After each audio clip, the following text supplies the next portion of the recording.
예수님을 영접하고 난 뒤에 하나님의 자녀가 되었습니다.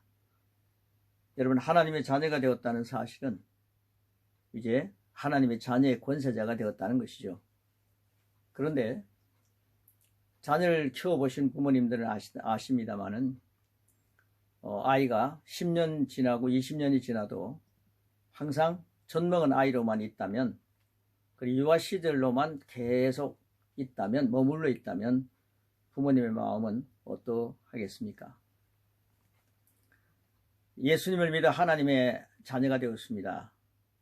그런데도 항상 젖병신앙인으로 신앙생활을 하고 교회생활을 한다면 하나님 보시기에 어떠하실까요?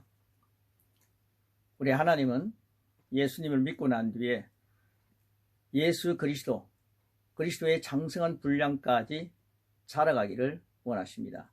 그래서 그리스도인은 성장해야 합니다. 수십 년 신앙생활을 했는데도, 그리고 권사가 되고 장로가 되었는데도 아직도 아주 초보적인 신앙 안에서만 맴돌다가 세상을 떠나는 분이 너무 많습니다.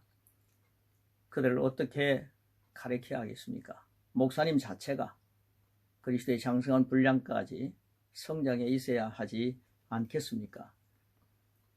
우리가 예수님의 제자가 되어서 다른 사람을 제자로 세우는 그런 귀한 사명을 받았습니다. 전쟁에 나가면은 적을 알면은 백전백승한다는 말이 있습니다. 여러분, 우리가 성장하기 위해서는 초보적인 것이 뭔가, 어린아이의 신앙생활이 뭔가, 그걸 알게 되면은 우리는 백전백승 성장해 갈 수가 있습니다. 그 말씀을 히브리서 5장에는 아주 상세하게 기록하고 있습니다.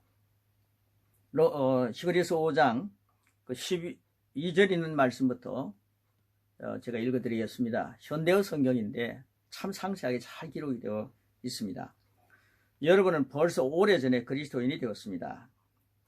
그러니 이제는 남을 가르칠 만도 한데 아직도 하나님 말씀의 초보적인 원리도 채 이해하지 못하는 형편입니다. 단단한 음식을 먹을 만큼 크지를 못하고 언제까지나 젖만 먹는 갓난 아이에 머물러 있습니다. 젖만 먹는 사람은 옳고 그른 것을 분별하지 못합니다. 아직 어린아이에 불과하기 때문입니다. 여러분이 성장한 그리스도인이 되어 올바른 일을 실천함으로써 옳고 그른 것을 분별하게 되어야만 비로소 단단한 음식을 먹고 하나님 말씀의 깊은 뜻을 깨달을 수 있는 능력을 갖게 되는 것입니다. 성숙한 사람의 모습이죠. 그러면서 6장 1절에 이렇게 말씀합니다. 이제는 그리스도 교회 초보 진리를 배우느라 같은 자리에서 언제까지나 맴도는 일은 그만두고 더 깊은 진리를 배우는 자리로 나아가십시오. 개정개혁판에는 이제 초보의 신앙을 버리라 라고 말하고 있습니다. 또한 이해력을 키워서 건장한 교인의 품격을 갖추도록 하십시오. 착한 일을 해서 구원 얻으려는 어리석은 생각이나 하나님을 믿어야 한다는 필요성만 가지고 떠드는 일에 더 이상 기울이지 마십시오. 이렇게 우리 얼마나 많이 살아왔습니까? 세례 한번 받으면 됐죠. 침례 한번 받으면 됐죠. 성령의 은사는 이런 것입니다. 알면 됐죠. 죽은 자의 부활과 예수님 죽고 돌아가셨다고 부활하셨잖아요. 그리고 영원한 심판에 대해서 우리는 하나님 앞에 가면 우리가 이제 예수 안 믿으면 심판받는 거죠. 또 우리는 선악의 심판을 받게 되는 거죠. 심판에 대해서 더 이상 가르침을 받을 필요가 없습니다. 그건 이제 기본이라는 거죠.